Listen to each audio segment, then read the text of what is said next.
Velkommen til denne uges udgave af Genpres, præsenteret af NordicBet. Som I hører, så er jeg ikke inde i studiet. Jeg er på gaden. Jeg er i London, hvor jeg skal snakke med nogen fra noget, der hedder Football Supporters Federation, og noget, der hedder Supporters Direct, som er to fanorganisationer, der på forskellige vis arbejder for fans rettigheder i en sport, der i stigende grad er styret af penge, og som har haft rimelig repressiv, rimelig striks måde at behandle sine fans på. Football Supporters Federation arbejder meget med det på kampdagen, netop sådan noget med, at hvis folk får en karantæne, som de mener er helt forkert, eller eller man simpelthen bliver sigtet af politiet og mener, at man er blevet dårligt behandlet, fordi man har nogle meget stramme lovgivninger, der også gør, at det er ret let at give en karantæne, uden faktisk at have en dommer på. Og der er det så, Football Supporters Federation her går ind og hjælper fansene. Supporters Direct er en lidt anden organisation. De arbejder mere på sådan noget organisatorisk plan, hvor man for eksempel hjælper med at sætte klubber op. For eksempel dengang, hvor man har noget, der hedder FC United of Manchester, som er sådan en udbryderklub for Manchester United-fans, der var trætte af, at det var blevet så dyrt at se Manchester United, og var træt af den måde, som Glazer-familien kørte det på. Så hjalp den her organisation med at sætte den her nye Phoenix-klub op. Det samme i tilfældet af AFC Wimbledon. Så dem skal jeg have mig en længere sludder med i dag om forskellige aspekter af engelsk fodbold, og hvor den er på vej hen.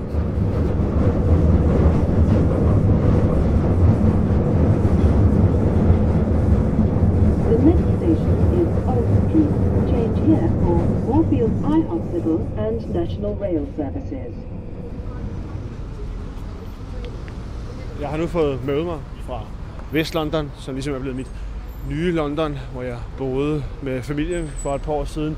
Tilbage til mit gamle London, Øst-London, hvor jeg boede, og så var det lige, det gik op for mig, da jeg kiggede på årstallet for 20 år siden første gang.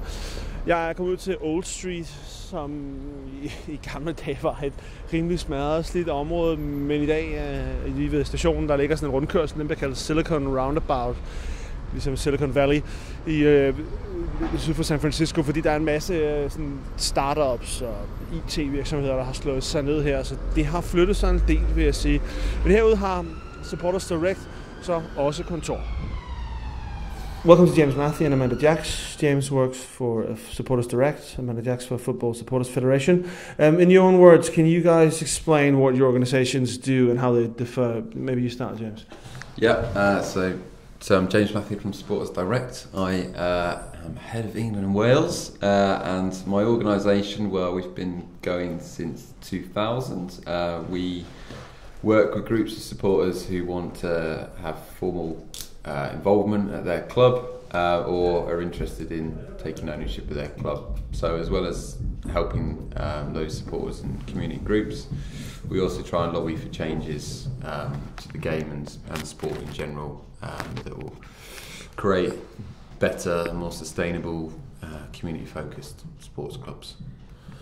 And Amanda, your organisation is more kind of on a day-to-day basis? Or? Yeah, we're the Football Supporters Federation, and I think the best way to describe us is a union for all supporters, regardless of the clubs they support in England and Wales.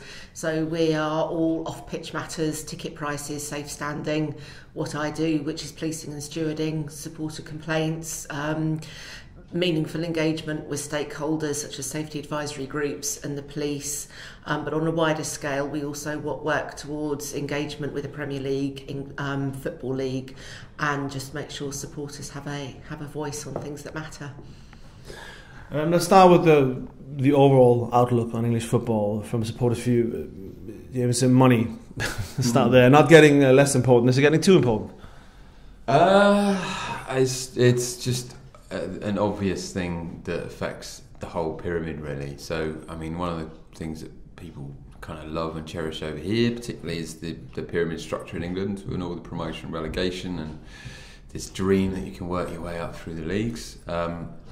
And in terms of the clubs and how that money is distributed, there will always be, it's fair to say, there will always be people who feel they're not getting enough money, and the particular tension is normally around the fact that, as many of your listeners will know, the Premier League spun away from the FA a long time ago now, and one of the main outcomes of that was they got to negotiate their own television rights, which they've done fantastically well and created an amazing product.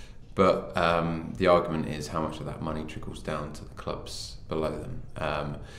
So that's always a tension, and obviously the further down the pyramid you go, there's clubs that are really often struggling for survival, and there's easy headlines out there where you see how much some of the players are getting paid these days, but we know it's a global sport and that other clubs might be willing to pay it too. So it's a tricky issue, but something that obviously when we're trying to help survival and sustainability of all clubs. So has the money trickled down? I mean, there's lots more money in the Premiership now, clearly, than 30 years ago, where a player would have to go up and often own a pub afterwards or something, have his last match to make enough money to get started now. That not so necessary now for most of them. But is it trickling down as well, or is it? I mean, I think it is, but not enough. There was a kind of commitment that the previous government managed to get in place. About 5% of domestic TV revenue should go down to lower down in the pyramid. Now, I think one of the issues has been the way that has been, I suppose, discussed in terms of parachute payments, which people might know are payments that are paid to clubs that get relegated from the Premier League and can actually be incredible in terms of, you could have clubs that are relegated from the Premier League getting a parachute payment that is actually larger than the income of a competing club in their league, without thinking about the rest of the whole business of the club. So it does skew the competition, and that has been called, it's been put as part of that 5%. So, there are other schemes where there's a facilities and funding scheme which is very successful, and some of the grassroots clubs access. There are other trickle downs. I mean, some of the clubs rely on selling, obviously, players for what might be inflated transfer fees, but and that has saved plenty of clubs. I mean, one of our own support-run clubs, Exeter City's been beneficiary of that. They've sold a player to Chelsea recently. They've sold a player to Swansea of late. They sold another player to Brentford, and that keeps it going for 3 years, really. But the short answer is I don't think there is enough money that flows down, and I think there's pressure to look at what makes up that 5% commitment. Should international domestic TV rights be in there as well? But it's a complicated argument, because the Premier League would argue, well, the biggest clubs need the most amount of money to be competitive, to sell the product in the first place, to get the rights, and to compete against the other European teams. So, there are other sides to the argument, but we'd like to see more money go down.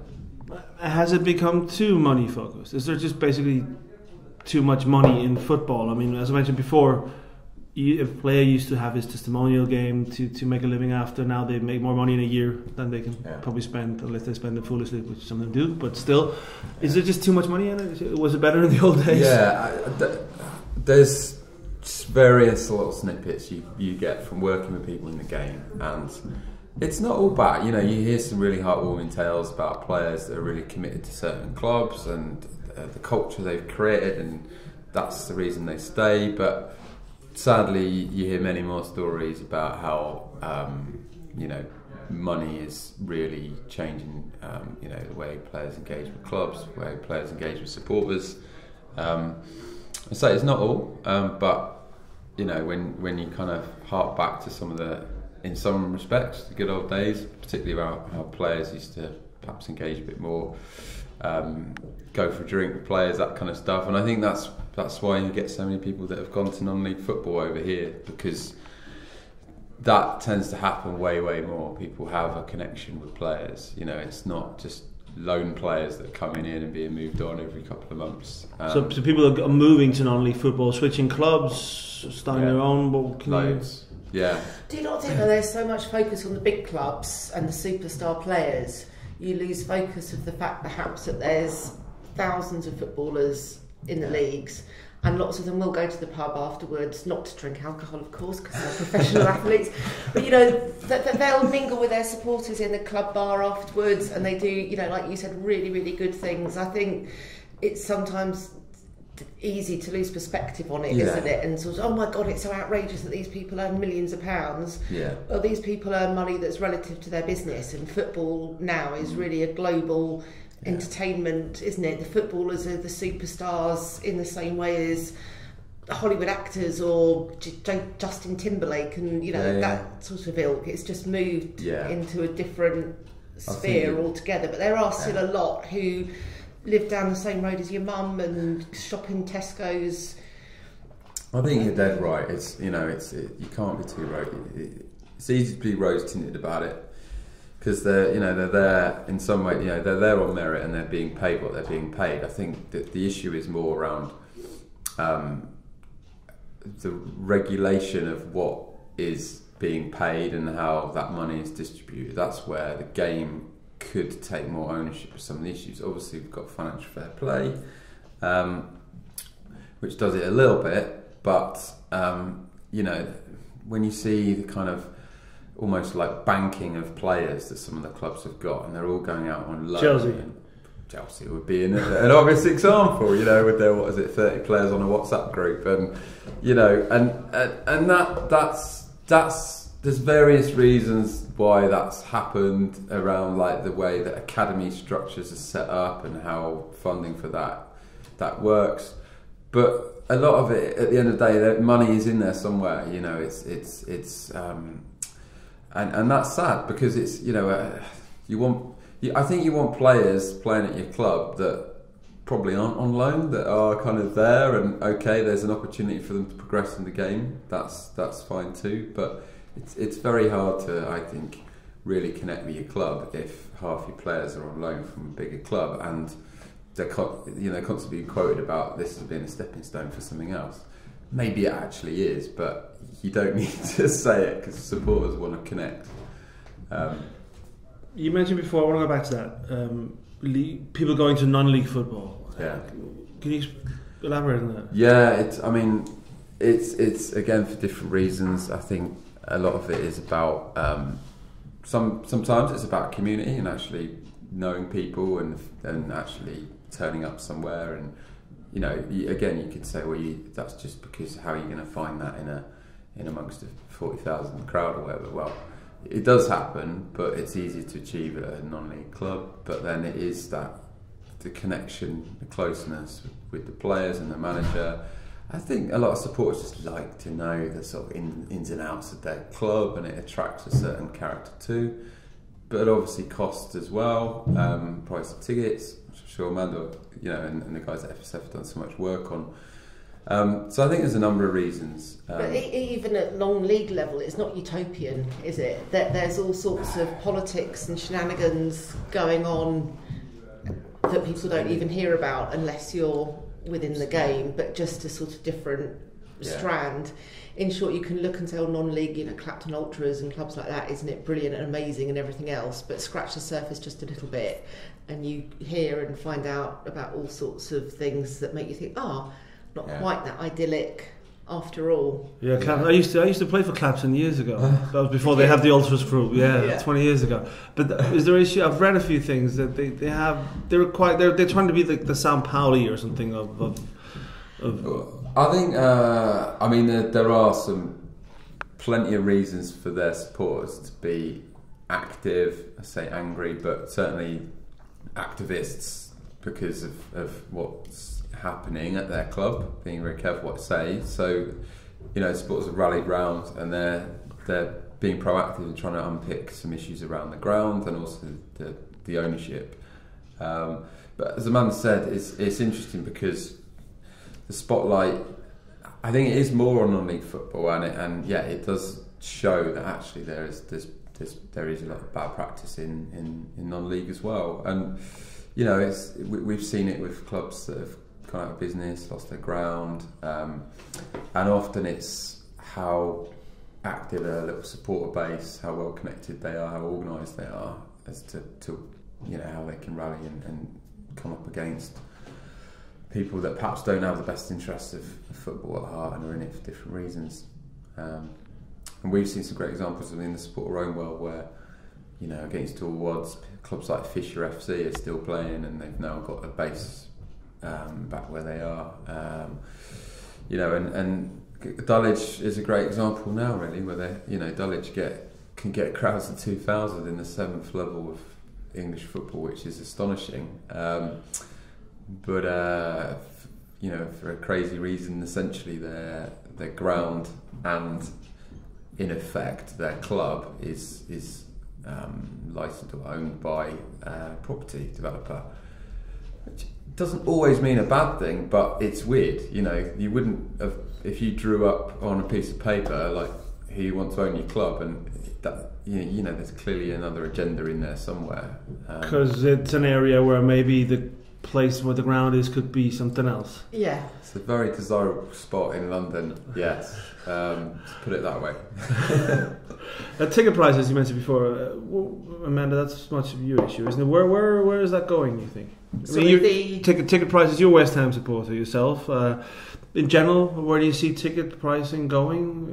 Is it? Well, we campaigned and achieved the £30 away cap on all away tickets for the Premier League, which I think was a fantastic achievement. But still, it's ridiculous when you look at the Football League Championship. They are paying more than Premier League for their away tickets, and there's a big thing at the moment. Derby have got Manchester United in the FA Cup, and Man United are charging Derby fans, is it £46? Yeah. And considering they'll have quite a large capacity, I don't think you can put that down to anything other than naked greed, unfortunately. But I think we were successful with the £30 cap with the away fans because supporters themselves got behind us, got behind the campaign. We had banners everywhere, and it also helped hugely that at the same time Liverpool, the Spirit of Shankly group, organised a mass walkout at Anfield. Now that was actually about their home ticket prices, but I think a lot of people misinterpreted it as being away ticket prices, and that was hugely negative publicity, and it went global, didn't it? Yeah. Huge, great big story. So whilst on one hand you're left with a warm glow that the Premier League fans pay £30 for away tickets, back to the real business world, and this is my sort of personal view, I bet you all those Premier League clubs in the Premier League looked at the negative publicity that Liverpool attracted and thought, shit, this is horrendous, we're going to have to do something. So if there was ever an example of fans' activism achieving something, I think that was it. And I've said for many, many years now, supporters collectively are the most powerful consumers in the country. There's millions of us, but the problem is, whilst things are much, much better than they were 10 years ago in terms of fans working collectively together, and social media I think has played a large part in that, there's still too much, I don't care what happens at other clubs, I only care about my own club. Whereas if fans, all they would have to, I say all they would have to do, making it sound simple, but the FSF, like any campaigning organisation, can only do so much. We lobby, we talk to politicians, we talk to clubs, we do everything we possibly can do, but ultimately we need the supporters behind us, not just a handful of angry fans at every club, but a lot of fans at every club. And I think if fans were more vociferous, we could achieve a lot more in terms of ticket price reductions very quickly.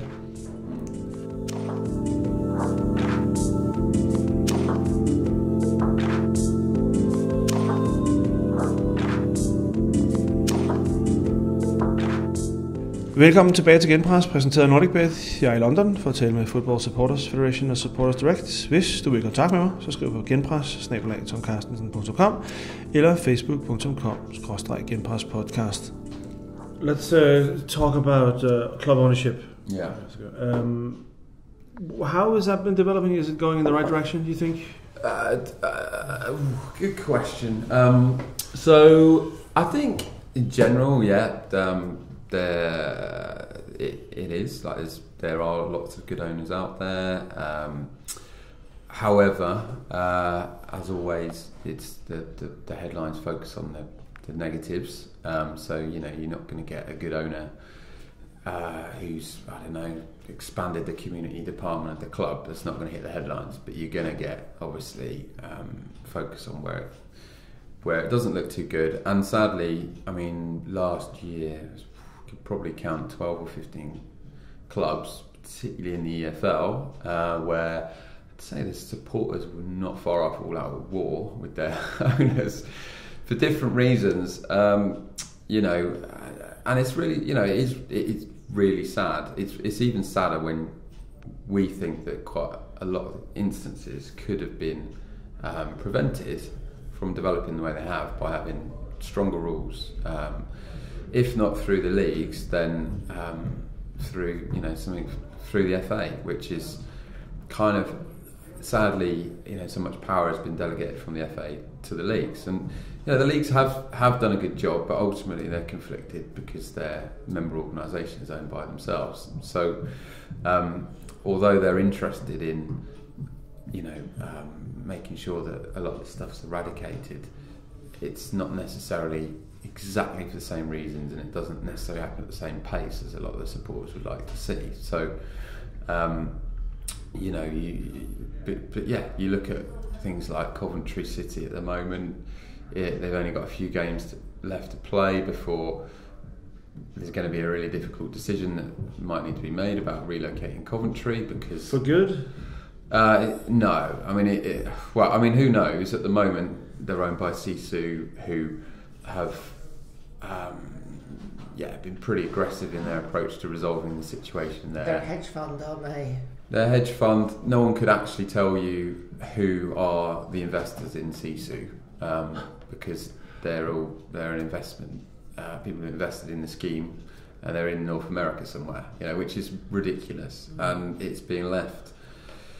I mean, it's very complicated, but it actually, I think, comes way back to when they used to play at Highfield Road, and you know, through mismanagement, whatever, they lost that ground, and then they kind of lost control really of their destiny through mismanagement of the club, which again, they're the sort of things where we want to actually change the regulation to stop that kind of debt and the asset transfer stuff from happening in the first place, because then what we're left with really is this horrible fallout now where Sisu are suing a rugby club who are playing at the ground that they want to be playing at. I think they're suing the council as well, and somehow they've got to resolve all this by the end of the season to meet the EFL rules. And the EFL somehow got to make a decision on this, which technically shouldn't be to locate them outside of Coventry. It's an absolute nightmare, and the Coventry fans have done fantastically well just on the outside to keep this as a pertinent issue, but the point being, all the fallout and all the effort and all the bad publicity could be prevented if actually there was a bit more of a grown-up approach to regulating some of this stuff in the first place. Yeah, what kind of regulation are you looking for? So what we think actually is a lot of the crisis clubs that I mentioned last year, a lot of the issues really do relate to the asset and the ground. So if you look at Orient, in a funny sort of way, actually, Orient might have been saved because the previous owner, Barry Hearn, basically took control of Brisbane Road because he put so much debt into the club, and he took that back. Blackpool, there's issues around assets that technically are owned by the club at some point. I think, can I just jump in just to say, I think Blackpool is probably one of the best examples of supporters getting everything in the public domain for months and months and months. The owners of the club were suing these supporters for what they were saying about them. Yeah. But the supporters in recent weeks, it's all come out, and the fans have been absolutely spot on and right. Yeah. So can you imagine beating that drum for 2 or 3 years, nobody really listening to you, and then not only that, but being sued by your football club for thousands of pounds. For what? Damaging comments? Damaging comments, you know, fans holding up placards saying Oystons, you're liars, you're thieves, you're this, you're that. Yeah. And then they're vindicated, but their football club is now in not quite in tatters. I think he'll sell it, won't he? Yeah, well, I mean, he'd say Amanda's dead right. I mean, you know, it's taken a judge to actually look at it from corporate law, company law, and say, actually, this is effectively asset stripping that's going on. You're taking all this money out of the club, and it was because there was another shareholder who was, you know, unfairly prejudiced, really, because of the money they were taking out. But, you know, why is it taken? If you know, the leagues have lots of rules around various things, so you know, why has it taken this? You know, as Amanda said, like 3 years or whatever of hard campaign from supporters getting sued, and someone coming in representing another shareholder. Why has it taken all that? Why could the FA would have really be great if they would take back some of the responsibility to stop it being conflicted, but the leagues still have a rule book, and if you don't abide by that rule book, you can't play. And they're willing to say that in other instances, such as the relocation of Coventry. So that's where we need to be like stronger. Is to have a proper discussion on things like extraction of money. You know, is it right? Some people might say, oh, you know, you've got up to the Premier League and he's done fantastically well. You know, it's his company. Let him do what he wants. I think there's enough people that think that football clubs are a different type of business and there needs to be slightly different rules in place. So football clubs are, absolutely, and again, I think that can be lost sight of. Yeah. You know, it's a massive, huge responsibility. You are taking on something integral. I mean, the word community is banged around so much, it's become virtually meaningless. Yeah. But football clubs are at the heart of people's communities. You know, their histories go back decades and decades, and the roots that they have. And, you know, even if you don't necessarily support your local club, you are very aware of it. And your local club is, in some cases, does pretty much what the church does. Yeah. You know, in terms of helping people in the community work, helping disadvantaged people, you know, all of these things. So I suppose it's like buying a listed building. You know, if you buy a listed building here, you can't suddenly paint it bright blue and change the roof. You have to jump through 1,000,001 hoops to do anything structural to that listed building. But you can come over here or be born here or whatever, buy a football club. Yeah. All that responsibility that you have, the fabric of your community, and do whatever you want with it. Yeah. Is there too much? Is it too much of a case of rich people playing Football Manager these days? I think I was just going to say finally that just a final point on regulation. We know that in a country like Germany, they have something like the net assets test, where they have to prove each season before they can play that they've got the same or greater assets than the balance sheet. Like, it's just stuff like that which you think, right, brilliant, common sense. And there's other things. Some of them are more do get more subjective and more difficult around custodianship and behaviour owners and this sort of stuff. But we need to have the discussion because, as Amanda says, what you get is the biggest advocates for that football club. Like, you could not get people in any other business community marketing your club, talking about your club, selling your club as the active supporters of a football club, and yet they're in 10 plus clubs last season. They were actively setting up campaigns at Blackpool to not go to games, to get people, try and get people not to go to games and spend their money elsewhere, which is ludicrous, really. No one wants to see that in the game, but they've had to make that stand and they're right to. But yeah, I don't think in terms of the ownership, it's difficult to box owners into there's so many different reasons that people do get involved, and there are lots of good owners out there, that are doing progressive things, and a lot of them don't necessarily come from England. I mean, we were at Fulham in the week, and their owner is got multiple sports teams. He's in North America. You could quite easily start to say, well, is he really interested, and who's making the decisions? But they're actually doing lots of good stuff. They're developing Craven Cottage. They're engaged with the supporters. They're working with the supporters. So it's not a simple kind of issue of they don't understand the heritage. They're in another country. And Blackpool was the point in question. But I mean, heritage. Is it like Man City, for example?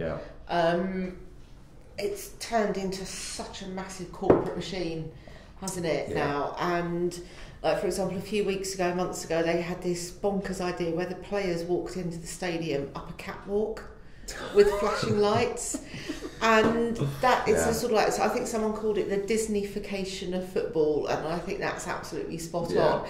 So whilst on one hand you look at what the owners of Man City are doing in Manchester, they bought up loads of land, haven't they? Built amazing things for the development of quite a poor area.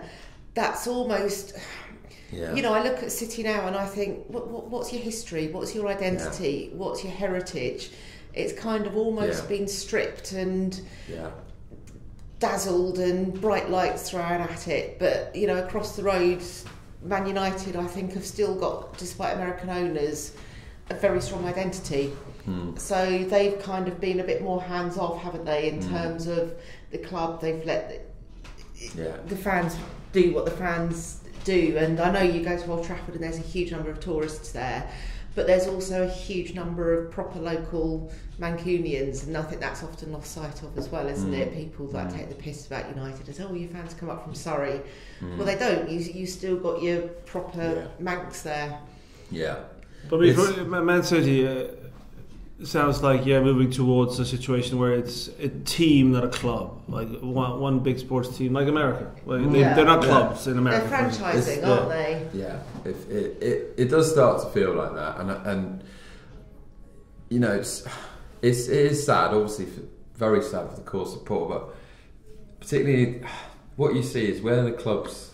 And it'd be hard to see how Man City could find themselves in this situation, but you know what football's like, you never know, do you? But you know, there's lots of other bigger clubs that have fallen down and gone, you know, out of the Premier League, and you know, the ownership, things have gone wrong, and it's that core support that are willing to really make a stand, volunteer, go above and beyond for their club, and I think that's the bit I'd be worried about, is those activists, because you're creating this, like, you know, potentially type of supporter that is just there to consume, you know, as much as you go and consume. You see them on telly, don't you? They're there sitting by the corner flag with their brand new club scarf and their brand new club hat, and they're not watching the game. They've got their phones out and they're like, "Yeah, look at me, I'm on telly," and you just think, really? Really? But just going back to Man City, I should say, I know that there's probably a huge number of proper old Man City fans, every bit as dedicated as the United fans, who are probably just as dismayed at, you know, the Disneyfication of their club, because I know you have to be careful on podcasts like this not to upset fans. But I do mean it, I'm not saying it. I mean, there's been a reaction in United. They started FC United in Manchester as a reaction to Glazer. I mean, you guys were involved in that? Absolutely, So, I mean, amazing really what they achieved, really. I mean, they've got a fantastic facility. You know, they've got they managed to raise about 2 million just from supporters, and I suppose wider supporters that just thought that, you know, this was a good thing for football, and that leveraged in a load of extra money. They got backing from the council and others to create this facility, and it, you know, they are doing great things. You know, and they've, you know, supporter ownership isn't a utopia either, you know, because those, probably the passion that's brought those people together, they've, for different reasons, you know, had their own struggles about growing as a club, but at least they're in control of their destiny, and I think that's what excites people that they're involved at FC. So they're one of the success stories. Yeah, I mean, got to plug in AFC Wimbledon yesterday. So people probably know AFC Wimbledon, or certainly Wimbledon. Plenty of Scandinavian crossover there with ex-players.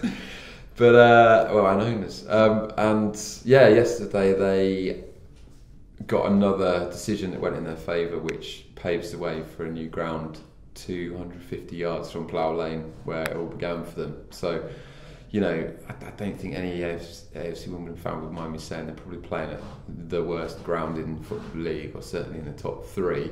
No, I used to go there, so I know. Well, no, I'm talking about the one they currently play at. That's what I'm talking about. Oh, okay, yeah. Yeah, it's not the greatest. In fact, that's where we met, wasn't it, last time? Oh, yeah, it is. Yeah. So, and they've made, just through hard work, determination, sticking together, running it a proper club, really, communicating, consulting. They've got all the way up to, and some goals, some good players, but they've got up to third level sustainably, and now they've got hopefully a fantastic future with this ground, which will give them lots of opportunities to raise their income elsewhere. So it's just nice to hear those tales in amongst what some people might say is a bit of a sort of gravy train of money. But can a club run like that, or Exeter or other places? Can they go all the way? You see a fan-owned club going to the Premiership. Yeah, it's very difficult, obviously. So I won't pretend it isn't, because I think the average club in League 2 loses about $500,000 a year. League 1, $1.5 million. Then you get to the Championship, and as we all know, that's where the parachute payment clubs come in. That's where clubs are losing tens of millions sometimes. So that's the league that's the real challenge. I think a really well-run club that for example, Exeter have invested in their academy.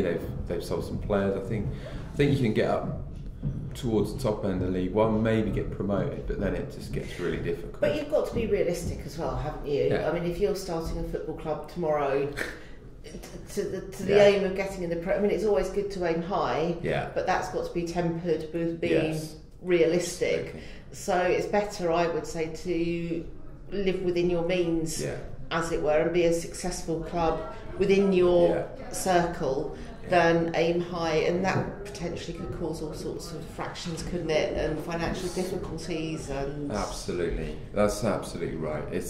And I think that's often the sort of silent majority of supporters at a lot of clubs who it's not the exciting story at a club, but actually they just want to. They want to feel like a club. They just want a club, exactly. An identity, it's called a club. Community, and of course they want to see some wins, but not at that cost. And of course, the media and just general interest outside of that club is always about how the first team getting on. But there's so much more, as Amanda said. Exeter is about they give opportunities really to players in around an hour of that club with their academy and the structure and the way they treat their players.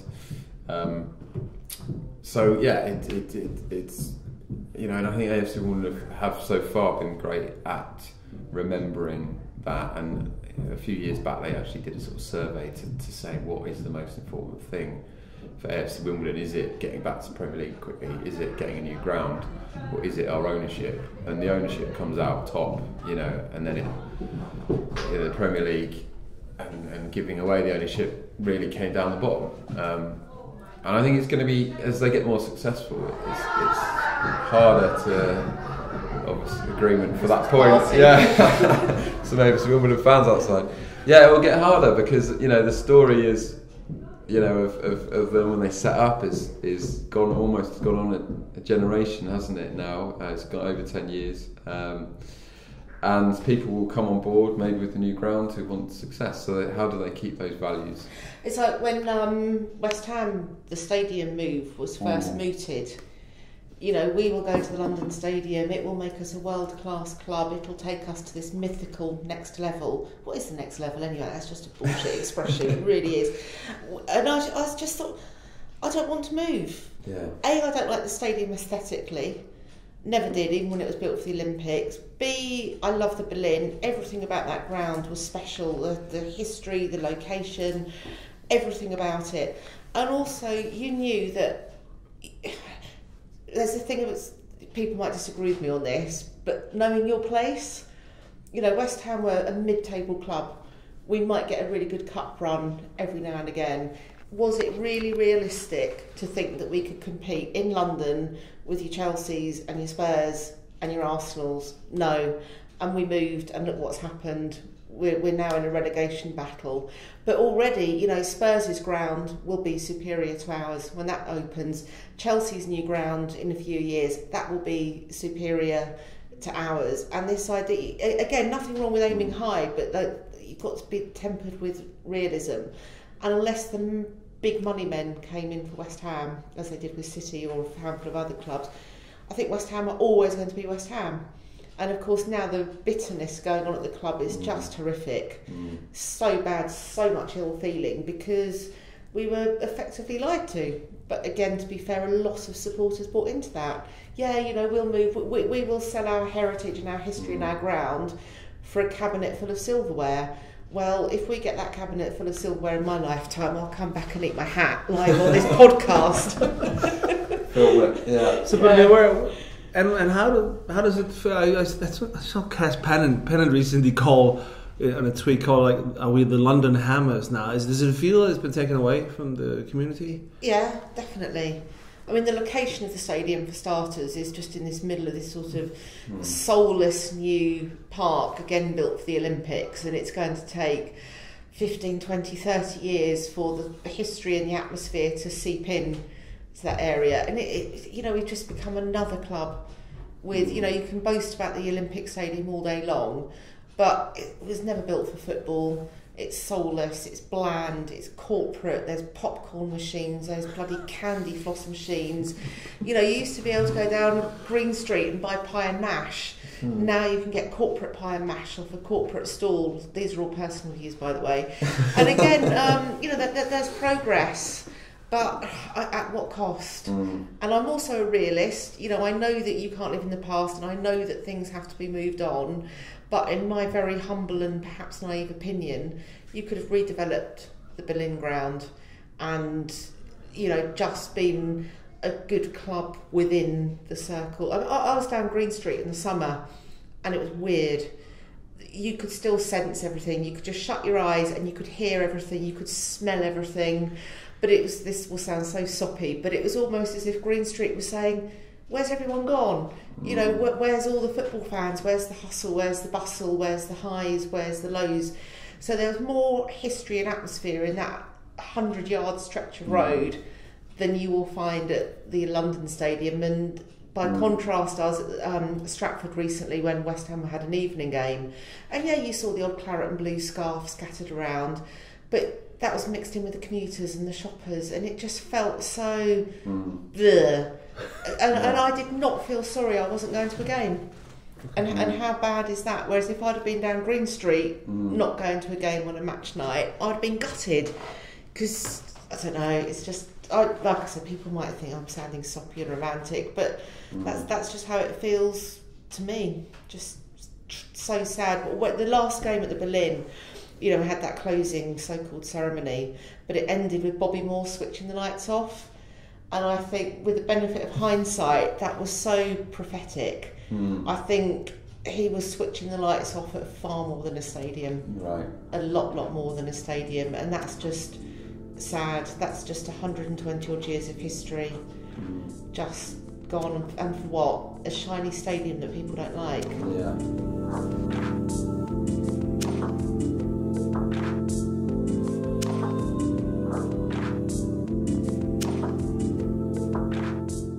Velkommen tilbage til Genpres, præsenteret af NordicBet. Jeg er i London for at tale med Football Supporters Federation og Supporters Direct. Hvis du vil i kontakt med mig, så skriv på genpres@carstensen.com eller facebook.com/genprespodcast.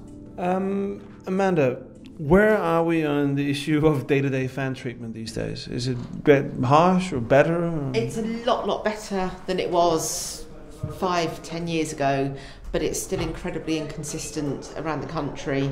And you talk to some fans and they haven't really noticed any change in things. I was talking to this lady recently, 40-odd years old, a supporter of Scunthorpe, and she was saying how when she goes away from home now, she doesn't wear her club colours, and she doesn't wear her club colours, so when she arrives in a town, she's not met by the police filming them, she's not directed to a pub. Effectively, she doesn't wear club colours, so she can have freedom of movement and go where she wants. And I think that's quite a damning indictment on how supporters can be treated. So that doesn't sound better. I mean, it's better for a lot of people. I mean, it's better in terms of the fact, for example, say police now will be policing football matches wearing their normal uniform and not public order gear. It's better so insofar as, particularly in London, you very rarely now see the police inside of stadiums. Ultimately a football match is up to the football club to organise and manage safety and security. It shouldn't really be down to police to be in there, standing on a seg line. It's better insofar as you very, very rarely now see so-called bubble matches, when supporters are made to, as a condition of buying a ticket, they have to get a coach to and from the game. It's better in that some police forces now police football matches as community events, which ultimately they are. It's better in terms of the fact that police will now actually talk to fans, have meetings with them ahead of matches like Bristol City are playing Man United next week in the Cup, and I've met with the club, met with the police, just to talk about how the policing and stewarding will be. That wouldn't have happened a few years ago, but still there's too much of talking about us and around us and not to us. There's still a lot of wariness in having supporters involved in safety advisory groups for spurious reasons such as, fans can't be trusted, which is, I think, a grave insult, considering football fans can be anything from, heart surgeons, doctors, lawyers, accountants, surveyors. Supporters that I work with across the country all understand their professional responsibilities, and if they're invited to these meetings, they're not going to rush out and jump on Twitter, go, guess what I've just been told in confidence. So I think it's about time that football fans were recognised, football supporters who represent their fans are recognised for professional people that they invariably are. So are clubs and police doing slightly better, but it could be better yet? Always room for improvement. As I said, there's still a great deal of inconsistency around the country in terms of dialogue with supporters, in terms of how their police, like some police forces will actually talk to supporters more, engage with them more. Other police forces, I think, not quite so good on the engagement front. You can arrive in a town and sort of be met by a line of police officers that are automatically suspicious of you just because you're football fans, which is wrong. And I think now, when the political cuts are hitting the police force, police forces around the country so harshly, I think what's often missed is, as I said, football is a community event. The community miss seeing the police on the streets on a day-to-day basis. You will often hear the police themselves saying, we miss being able to get out there on the streets, and yet twice a month in their towns or their cities, they've got tens of thousands of their own community. And yet they don't treat them as their community on a match day. They treat them more as a public order problem, potential public order problem. You see them lining the streets or standing in groups of twos or threes. And I think, well, go out there, talk to people, mix with your community.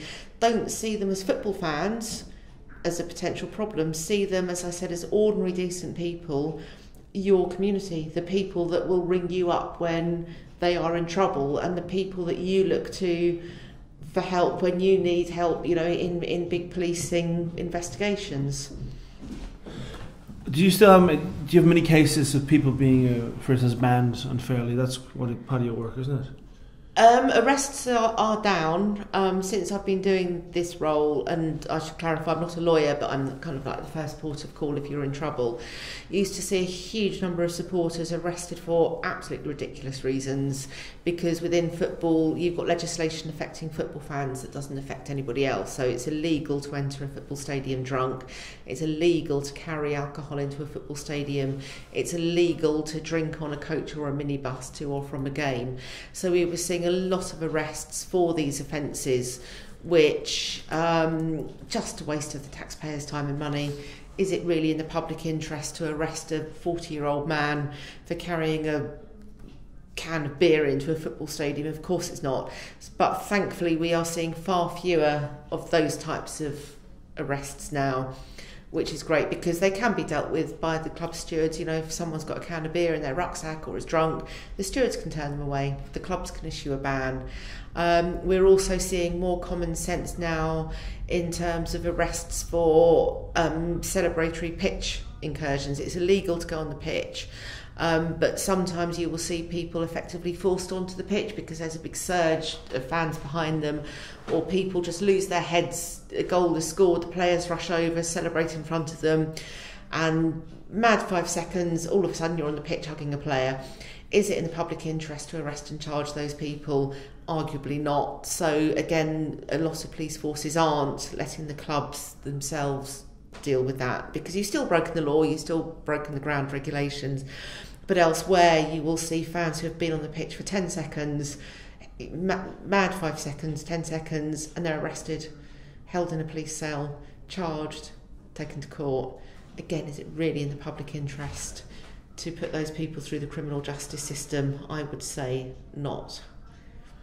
So what are the biggest issues now that you work with? Currently, I've got a huge job on my hands. Brighton and Hove Albion played Crystal Palace recently in the league, and they are fierce rivals. It was the first time they'd met in the league for many years. And massive day out for people. You know, people took the day off, 2 days off, got hotels, spent a lot of money getting down to Brighton.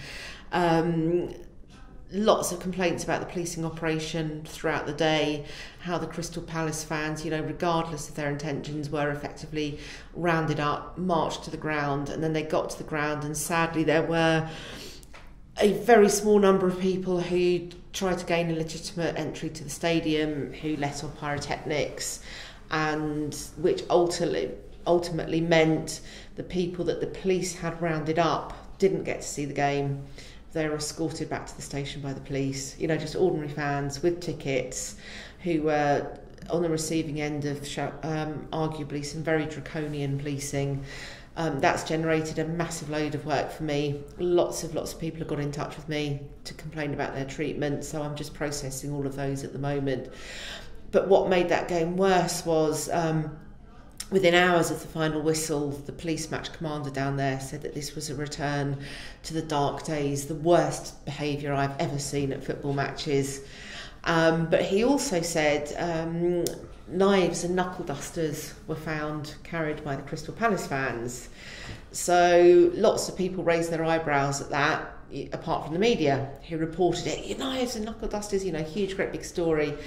But a fanzine and podcast for Palace called The 5-Year Plan did some amazing work, challenged the police on Twitter, said, you know, where are these knives and knuckle dusters? The police said Palace stewards found them and told us. Brighton stewards found them, talked to Brighton. Brighton said talk to the police. Long story short, it came out that there were no knives and knuckle dusters. Somebody, I think it was a case of Chinese whispers, reported to the police in good faith. The police made a note of it and, of course, released it in their press, but it was since found out to be true. But that was really, really interesting because, yes, there was some behaviour that wasn't great. Yes, horrendous that a couple of stewards ended up in hospital with broken ribs. Not even going to try and condone that because there is no condoning it. But the media narrative was all about the trouble. And that took away from the fact that legitimate fans had been on the receiving end of some very harsh policing, and that's what happens here. There's some very, very good people in the media, but in the main, the media will run with the hooligan narrative, which means they don't then look at the crowd management of people. They don't look at the possibility that people have had their human rights infringed by the policing that they've been subjected to. So is a particular media that are running with this mostly, I'd imagine? Nearly all of the media. All of the media picked up on this knives and knuckle dusters story. Nobody in the media thought, hang on a minute, football fans don't habitually carry knives and knuckle dusters in this country. Not many people do. Not many people do. Did they report that it wasn't true? Word for word. When it came out that it wasn't true, did they report that? Oh yes, to be fair, yeah, they all came out and said, shock, horror, the police have lied, or inadvertently misled people, which is a softer way of putting it. But even then, it was really interesting because a lot of the stories were illustrated with the fans using their pyros with their faces covered. And I just thought... It's got nothing to do with it. It's got absolutely nothing to do with it.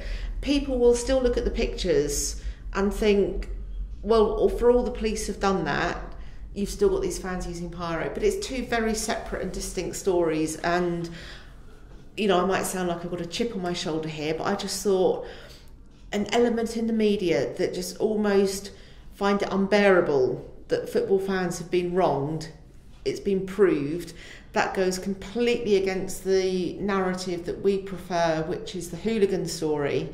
But so we will still stick this picture of fans using pyrotechnics over quite a major story of the police putting out this statement that was found 10 days afterwards not to be true. Pictures of pyrotechnics have been used as illustration for hooliganism in Denmark for years, and it's two very different things. And very, very. It's got nothing to do with each other necessarily. A lot of people who do the pyros don't actually go and do the fighting. It's different. Well, exactly. And there's no such thing as a hooligan. There's no such thing as hooliganism. You know, they are effectively euphemisms. There's not a criminal offence of being a hooligan. There's not a criminal offence of hooliganism. It's just a lazy slang term that's used. Prime example ahead of the Euros or the World Cup, the headlines will be invariably 2,000, 3,000 hooligans stopped from going to Russia or France or wherever.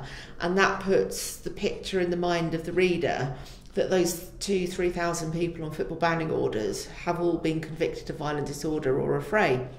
Yes, some of them have. A proportion of them absolutely have.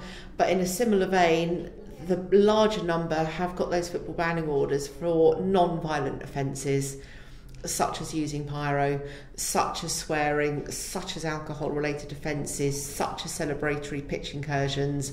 And the idea that those people are going to go abroad and kick off is just ludicrous. And that takes me back to the media. The media just don't challenge that narrative. It's me and a handful of other people putting the other side of the coin out there, and that's a huge source of frustration because, you know, why should football fans be tarred with the same brush? You know, why should football fans not be on the receiving end of good investigative journalism that tells the facts of the case?